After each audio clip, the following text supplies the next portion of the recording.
Hello guys, welcome back to my channel. So for today's video ay magluluto tayo ng ginataang hipon na may kasamang pako at kalabasa. Kaya samahan nyo ako guys sa ating pagluluto. Pero bago yan guys, tayo muna ay maghihimay ng ating mga gulay at itong ating hipon. Teka. Ay sila matigay yung sa likod.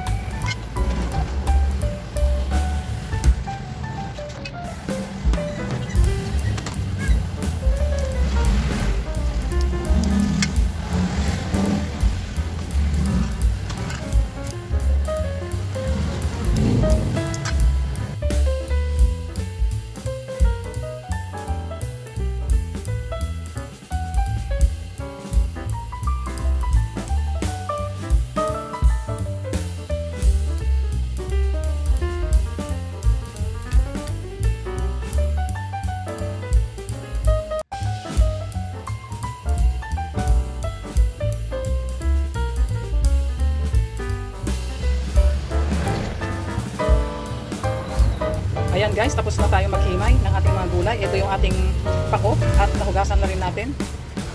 Yung ating hipon, nahugasan na rin natin guys. At ito yung ating mga bawang, sibuyas, luya at sili. At ito yung ating kalabasa. Kaya maglalagay na tayo ng ating mantika.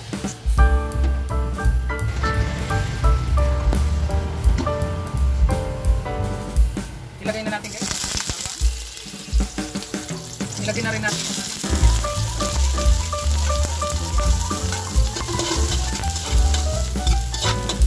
Ayan, pwede na natin guys. Isunod yung ating kalabasa.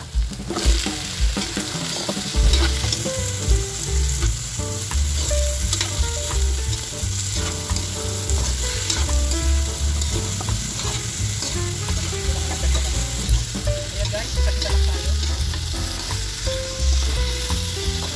Ilagay na rin natin yung ating sili.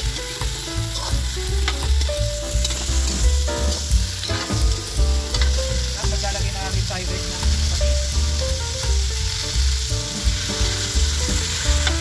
At takpakan na rin natin ang paminta. Ayan, takpan natin guys. Update guys, ating niluluto.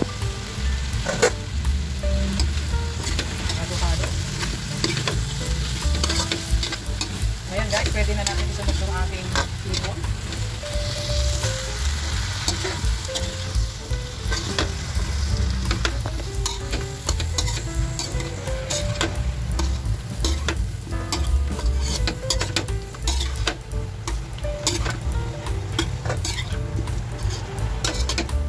Ayan, takpan ulit natin. Tayin lang natin mag-orange yung ating hipon.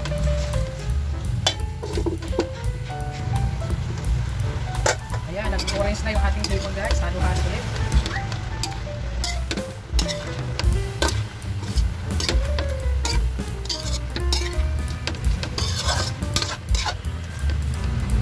Kaya isunod na rin natin guys yung ating gata.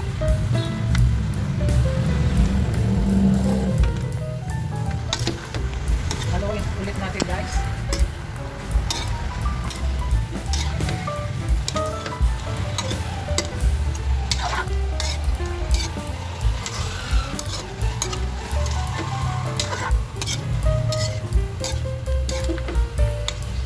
Hayaan pa natin guys na maluto yung ating kalabasa. Medyo matigas na. Kaya takpan ulit natin. Update guys ating niluluto.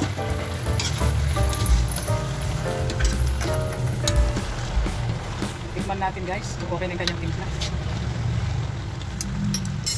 Magdagdag tayo ng asin. Sabay halo ulit.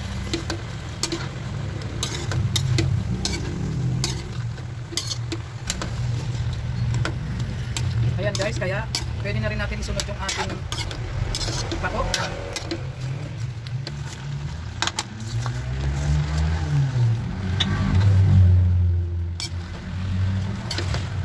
Saglit lang lutuin tong pako guys, kaya maya-maya ay ready to serve na.